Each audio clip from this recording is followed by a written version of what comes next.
ঘরে ভাত নাই, চাল নাই, এগুলি বেচে আমার মার সংসার চালাইতে হয়। আমি একলাই চালাই সংসার, আর কেউ চালায় না। যখনকার ছোট ভাই বোনরা না খেয়ে থাকে তখনকার দেখলে তোমার কেমন লাগে? অনেক খারাপ লাগে। মন চাইছে নিজের রক্ত বাচ্চা ভাই বোনেরা খাওয়াই, আমার রক্ত বাচ্চা আমার বাইরে খাওয়াইতে মন চাইছে, পারি না তো আমি। বাবা বেঁচে নেই?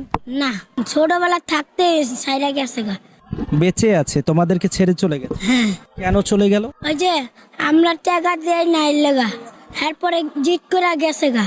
চাউল নেই কতদিন?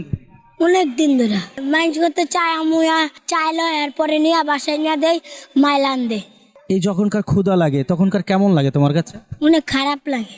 বাসায় কে কে আছে? দুটা ছোট ভাই আর মা, আর আমরা 3 ভাই বোন, আর কেউ নেই। সবার বড় তুমি? হ্যাঁ। যখনকার ছোট ভাই বোনরা না খেয়ে থাকে তখনকার দেখলে তোমার কেমন লাগে? অনেক খারাপ লাগে। মন চাইছে নিজের রক্ত বাচ্চা ভাই বোনেরা খাওয়াই, আমার রক্ত বাচ্চা আমার বাইরে খাওয়াইতে মন চাইছে, পারি না তো আমি। বড় হয়ে কি হবা তুমি?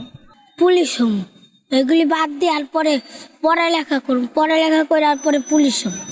টাকা কোথায় পাবা? মায় দিবে, কষ্ট মষ্ট করবে মায়। মা কি করে? মা কিছু করে না, মা বাসায়। মার মাজা ভাঙ্গা, কোমর ভাঙ্গা। মায়ের চিকিৎসা করাচ্ছ? না, টাকার অভাবের কারণে। যখনকার মার চিকিৎসা করাতে পারছো না তখনকার কেমন লাগে নিজের কাছে? অনেক খারাপ, অনেক খারাপ লাগে, মনের চেয়ে অনেক খারাপ। বাবার প্রতি অনেক অভিমান আছে? হ্যাঁ আছে, অনেক। আমার জিত আছে, আঙ্গরে থিয়া গেছে গা, আবার আঙ্গরে বাদ দেয় না, এরপরে আঙ্গরে গেছে, এর লেগে আমার জিত আমার মাথা। তুমি মানুষের কাছে সাহায্য চাইবা? না, বেলুন বেচুন। তোমার কাছে এখন কত টাকা আছে? আমার দ্বারা আছে 150 টাকা। 150 টাকা দিয়ে কি করবা? চাল কিনবো আর ডাল কিনবো। এই 150 টাকা আমাকে দিয়ে দেবা? নেন। তাহলে চাল ডাল কি দিয়ে কি আনবা? আরেকজনের তো নেবো, আরেকজনের উপকার করলে আল্লাহ আমার উপকার করবে।